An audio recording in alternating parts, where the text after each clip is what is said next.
जय हिंद जय महाराष्ट्र मित्रांनो, आज घेऊन आलेलो आहे नवीन प्रश्न आपल्यासाठी।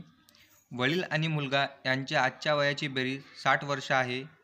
5 वर्षापूर्वी वडिलांचे वय मुलाच्या वयाच्या चौपट होते, तर तेव्हा मुलाचे वय किती असेल? तर बघूया आजच्या आपल्या या प्रश्नाचे उत्तर। आपल्याला दिलेले आहे आजचे वय ते आहे 60 आणि आपल्याला काढायचे आहे 5 वर्षापूर्वीचे वय। 5 वर्षापूर्वी मुलगा आणि त्यांचा वडील या दोघांच्या वयांची बेरीज ते येईल 50। तर ते कशी? मुलाचे वय 5 आणि वडिलांचे वय 5 असे 10 आपल्याला 60मधून मायनस करायचे आहेत।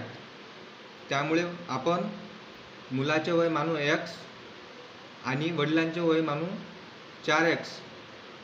याच्यासाठी तर आपल्याला आपल्या प्रश्नामध्ये दिलेले आहे 5 वर्षापूर्वी वडिलांचे वय मुलाच्या वयाच्या चौपट होते, त्यामुळे 4x बरोबर 50।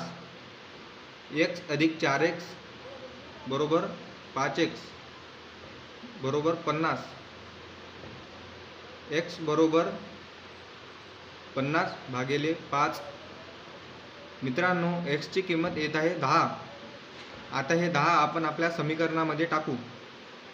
x बरोबर 10 अधिक 4x गुणिले 10 बरोबर 50।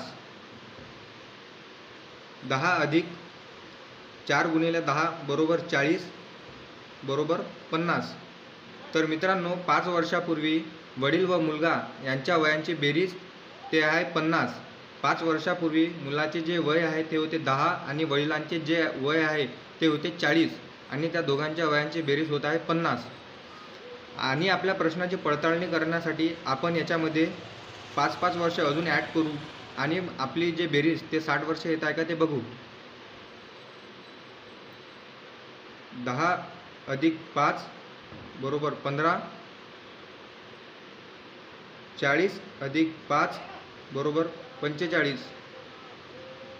45 अधिक 15 यांची बेरीज जे होत आहे ते आहे 60। त्यामुळे मित्रांनो, मुलाचे 5 वर्षापूर्वीचे वय आहे 10 आणि वडिलांचे 5 वर्षापूर्वीचे वय जे आहे ते आहे 40 आणि मुलाचे आजचे वय आहे 15 आणि वडिलांचे आजचे वय आहे 45।